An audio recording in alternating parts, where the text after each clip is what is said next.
여러분, 이런 상황을 상상해 보신 적이 있으신가요? 자녀를 낳고도 20년간 단 한 번도 연락하지 않았던 부모가 자녀가 세상을 떠나자 갑자기 나타나 나도 상속권이 있다고 주장하는 상황 말이에요. 놀랍게도 불과 얼마 전까지 이 주장이 법적으로 통했습니다.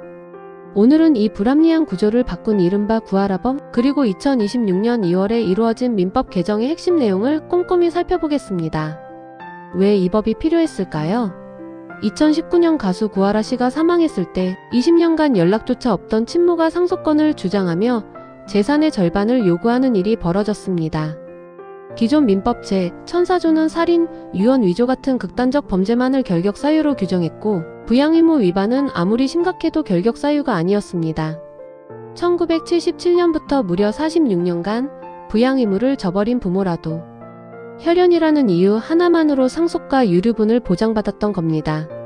이 구조의 사회 전체가 공분하면서 입법 논의가 본격화되었습니다. 우선 헌법재판소는 어떤 판단을 내렸을까요? 헌법재판소는 2024년 4월 25일 유류분 관련 민법 조항들에 대해 중요한 결정을 내렸습니다. 핵심은 두 가지입니다. 첫째, 피상속인을 학대하거나 유기한 상속인에게도 유류분을 인정하면서 상속권, 상실 사유를 별도로 규정하지 않은 것은 재산권을 침해한다고 판시하였습니다. 둘째, 효도나 간병의 대가로 받은 증여까지 유류분 반환 대상이 되도록 한 구조, 즉 기여분과 유류분의 단절 역시 불합리하다고 지적하였습니다. 이 결정이 2026년 민법 개정의 직접적인 근거가 되었습니다. 이 결정을 반영해 신설된 조항이 바로 민법 제1004조의 이상속권 상실 선고 제도입니다. 핵심은 간단합니다. 폐륜적 행위를 한 상속인의 상속권을 가정법원의 선고를 통해 박탈하는 제도입니다. 상속권이 상실되면 유류분 청구도 불가능해집니다. 여기서 반드시 기억하셔야 할 점이 있습니다. 학대나 유기가 있었다고 해서 상속권이 자동으로 박탈되는 것이 아닙니다. 반드시 가정법원에 청구하여 선고를 받아야만 효력이 생깁니다. 2026년 1월 시행된 제1차 개정에서는 상속권 상실 선고의 대상이 직계존속, 즉 부모에 한정되어 있었습니다. 그런데 2026년 2월 12일 국회 본회의를 통과한 제2차 개정으로 적용 대상이 직계비속인 자녀, 배우자 등 모든 상속인으로 전면 확대되었습니다. 부모의 아동학대뿐만 아니라 자녀의 폐륜행위나 배우자의 부당한 대우에 대해서도 상속권 상실을 청구할 수 있게 된 것입니다. 제2차 개정에서는 적용 범위 확대 외에도 세 가지 중요한 변경이 있었습니다. 첫째, 상속권을 상실한 상속인의 배우자는 대습 상속을 받을 수 없게 되었습니다. 다만 그 자녀, 즉 손자녀는 대습 상속이 인정됩니다. 둘째, 피상속인을 특별히 부양하거나 재산 형성에 기여한 대가로 받은 증여는 기여에 상응하는 범위 내에서 유류분 반환 대상에서 제외됩니다. 셋째, 유류분 반환 방식이 원물 반환 원칙에서 가액, 즉 현금 반환 원칙으로 바뀌어 공유관계로 인한 추가 분쟁을 사전에 차단하게 되었습니다. 상속권 상실을 청구할 수 있는 사유는 두 가지입니다. 첫 번째는 부양의무의 중대한 위반입니다. 다만 이는 미성년자에 대한 부양의무로 한정되며 단순한 위반이 아니라 중대성이 인정되어야 한다는 점에 주의하셔야 합니다. 두 번째는 중대한 범죄 및 심히 부당한 대우입니다.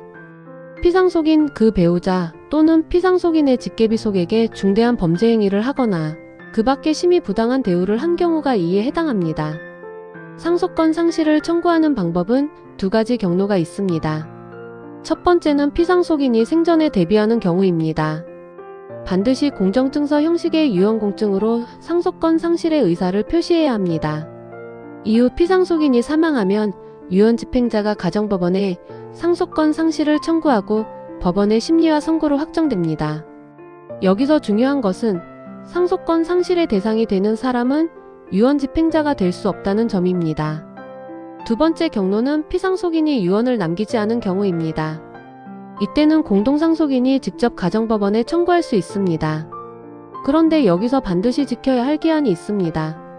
상속권 상실 사유가 있는 사람이 상속인이 되었음을 안 날부터 6개월 이내에 청구해야 합니다. 이 6개월의 기한을 단 하루라도 넘기면 청구권이 소멸하므로 사유를 인지한 즉시 법적 조치를 취하시는 것이 매우 중요합니다. 여기서 많은 분들이 혼동하시는 부분을 짚어드리겠습니다. 일반 유언공증으로 재산을 배제한 경우 그 상속인은 여전히 상속인의 지위를 유지하므로 유류분 반환 청구가 가능합니다. 반면 민법 제1004조의 이에 따른 상속권 상실, 유언공증에 의해 가정법원의 선고가 이루어지면 상속인의 지위 자체가 박탈되어 유류분 청구도 원천 차단됩니다. 완전한 재산 보호를 원하신다면 어떤 유언을 남기느냐가 결정적 차이를 만듭니다.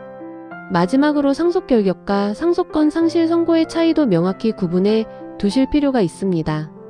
상속 결격은 살해, 유언서 위조 등 명백한 범죄가 있을 때 별도 절차 없이 즉시 상속인 지위가 박탈되는 제도입니다. 반면 상속권 상실 선고는 부양의무 위반, 학대, 부당한 대우가 사유이며 반드시 가정법원에 청구하여 선고를 받아야만 효력이 생깁니다.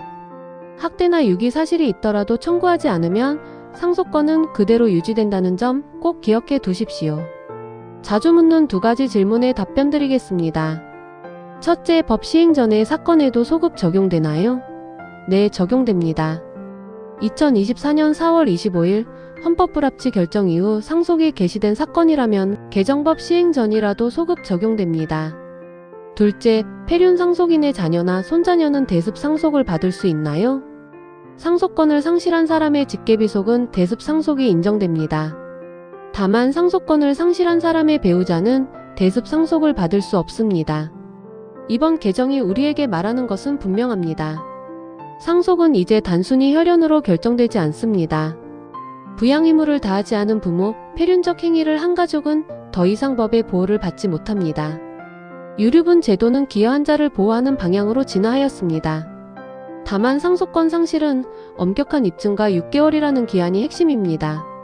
시간이 지나면 권리를 잃을 수 있으므로 관련 사안이 있으시다면 반드시 전문가와 빠르게 검토하시기 바랍니다. 법무법인 아틀라스